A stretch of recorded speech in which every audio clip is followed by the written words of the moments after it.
Au niveau du bateau, on a vu des choses. C'est la première fois que le bateau se confrontait réellement à d'autres. La course est très spécifique, elle s'est passée quasiment à 90% dans du tout petit temps. Beaucoup dans de la course côtière, on n'a pas arrêté de longer ou des îles ou des terres. La Méditerranée en été, il faut le rappeler quand même, c'est spécial. Des bateaux très affûtés face à nous, bon, c'est normal, c'était plutôt intéressant de lutter contre ces bateaux-là.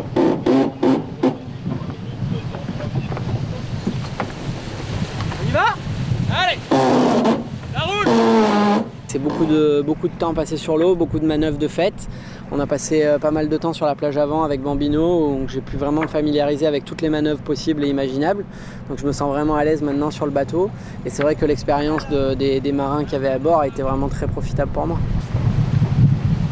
Il a parfait son apprentissage, 3 mois intensifs entre juillet, août et septembre, entre la Giraglia et les navigations dans le sud, et même une régate à Marseille, et puis surtout l'Istanbul Europares et le convoyage qui était de 2000 milles.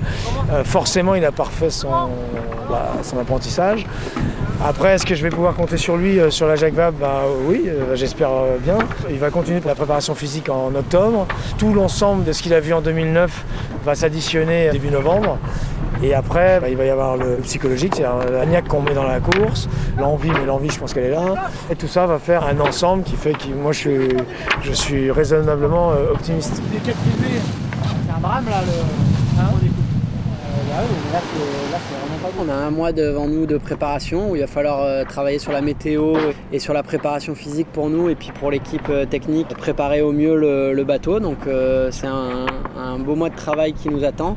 Et puis moi je suis vraiment très impatient d'être au départ au Havre et de faire la plus belle course qu'on pourra. C'est la 4e fois que je fais la Jacques Vabre, ça doit être ma 21e transat en course. Pour Christopher, c'est sa 2e et sa première course en 60 pieds. L'état d'esprit me concernant, il est bon. Le parcours est nouveau, donc c'est intéressant. L'histoire est à écrire, puisque moi j'ai fait des transats Jacques Vabre vers Carthagène en Colombie, qui se rapproche un peu de cette course-là, et surtout vers Bahia au Brésil, qui était complètement différente, puisqu'on passait l'équateur, on allait dans l'hémisphère sud. Là, on retourne en mer des Caraïbes, c'est une transat plutôt nord.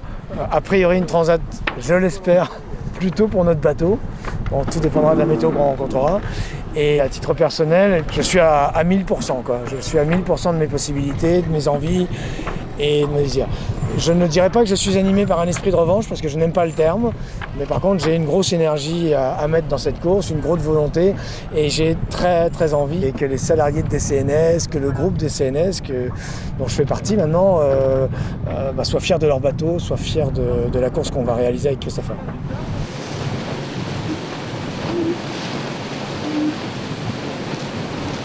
Sympa, c'est sympa.